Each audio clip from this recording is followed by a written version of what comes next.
the smartest African gray parrot says in a Vernon-like voice that cracks up our beauticians next door, "Hey, who did that to your hair?"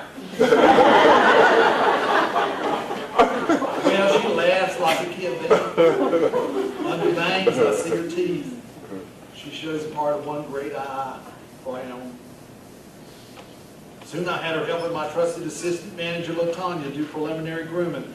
I left the big labs and shepherds for our sturdy after high school boys. One thing is, I have an excellent staff. Listen, you cannot sell 419 holiday pups plus 89 kittens without having you some able helpers. Are you kidding? I like seeing our new girl use the blow dryer on an apricot toy poodle. Totally into it, like training for beauty school. During one of her many bathroom trips, LaTanya and I found the wallet in her peacoat. I was scouting for some family phone number, but she'd smartly marked the contact info off of everything, that determined to do this all run. I noticed she was down to $82, mostly ones and fives. Like me, LaTanya had already offered her a place to stay, but the girl was just too proud. Kept talking about her boarding with that fancy aunt of hers. Well, that aunt must have lived in a cave. 3 days before Christmas, we had downpours, sleet, high winds, and she goes missing. Naturally, I'm worried sick. Already I'm picturing this pale girl dead in a ditch beside her new baby. Used to, I'd go crazy waiting for Mom and Grandma to get home from the box factory. And now I had LaTanya checking 3 times daily all the women's rooms in a whole mall. So that night, right after work, I aimed my Camaro toward our lot's far corner, the north. I leave my brights on, whip out my flashlight, go squishing through mud. I aim toward huge walk-in concrete pipes, all lined up to be part of that new target going in next door. Construction gear is stacked among our vast 6 sassafras and sweet gum trees, all that's left of old American woods hereabouts.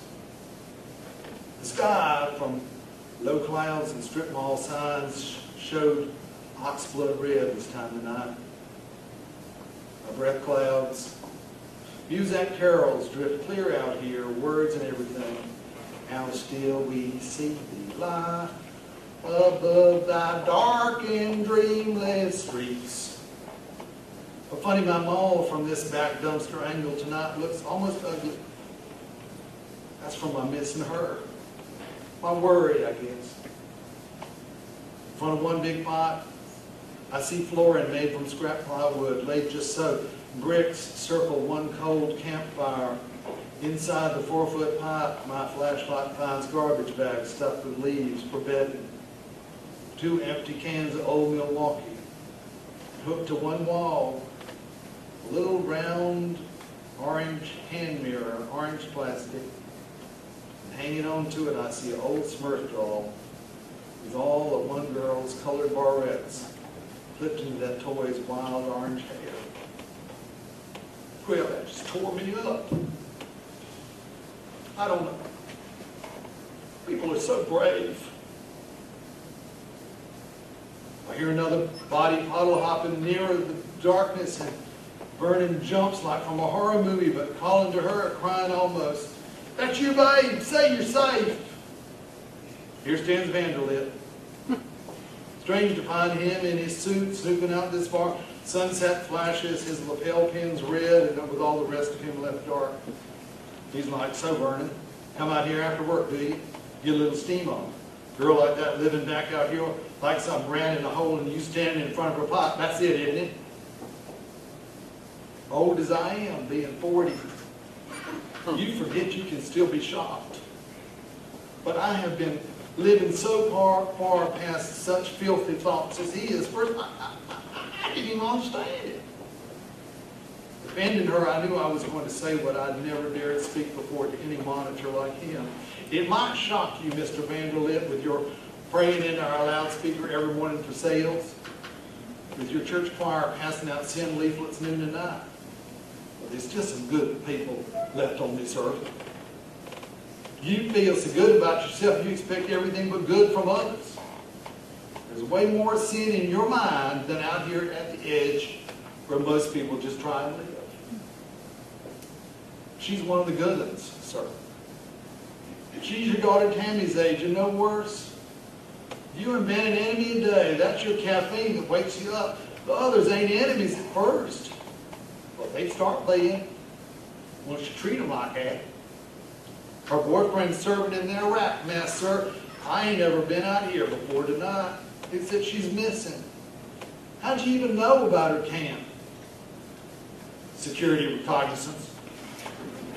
She's been building off-site fires, code violation. Why? What'd you do with her body, Vernon? You're just the type. I know you've been slipping her the odd tenor. I have my sources. Funny, when I started as mall manager, you struck me as a real retail leader. You knew how to mix up the big and little breeds of pups, Great Danes beside Chihuahuas, all wearing Easter Bunny ears and one old English window. And you got points with me for that, Vernon. You can always stop 30 customers dead in their tracks out in front of your shop. Sure, you need to drop about 180 pounds. But once that's done, you could find you a future even higher up in management. Instead, you got half the high school working for you, where one qualified adult would do. You paid them out of your own pocket, and now you put that little skank on payroll right at Christmas. God knows what other bag boy she's been kneeling in a pipe and doing back here for pocket change. Wise up, Vernon. She's carrying somebody else's load. I felt tempted to tell him about his daughter Tammy's reputation. I was about to sound off about what lessons baby Jesus brought us in the stable, but I let it go. There is too much to explain to any man this great good. So finally, on Christmas Eve day, I see the Terminator security boys surround a small person at our Grand Horse Fountain. Latanya alerts me, Vern, is her okay? She looking real shook too. I rush out, tell them she's my niece, and I'll handle this. Good thing Vanderlip was all chasing Dillard's formal wear shoplifters in the day of the meeting.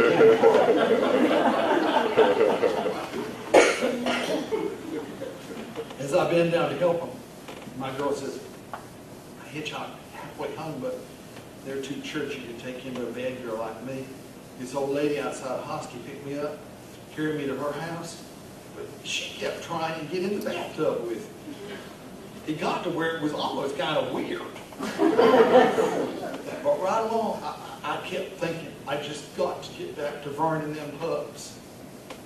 I'm hurting some. She looks right up at me then, her face is dead white and shocked, and I see how her jeans are soaked clear through. Her waters are done broken. If I knew little, she knew less. At least I had the delivery of 1,200 pups and kittens under my belt. In the Valley of the Blind, you know what I mean? Latanya, knowing my tendencies with strays, she tried to warn me. She stands behind the girl, shaking her head no. And I understand Latanya's right. So I say, we need us a hospital girl. This one's beyond even me. Glad as I am you're home. Then she sandwiches both her little paw hands around my man hand. And the gal says, even louder than ever she has spoke before, got no insurance. My folks has probably already told the police I'm missing. Be a world of trouble if I go in any ER. I don't want to let you get into no bad trouble on my account, no. Besides, I couldn't stand for this to happen among strangers, Vern. Please, see, with Warren away, I done come clear back to you for this.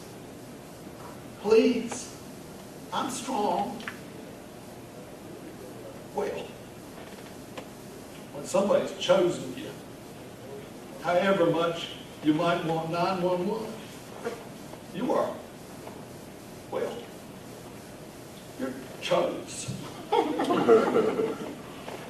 So while Vanderlip is scaring naked folks in tanning beds, Latanya and me get her back into our storeroom, trail of water on linoleum, hiding from security. Latanya, a big CSI fan, mops up evidence, DNA.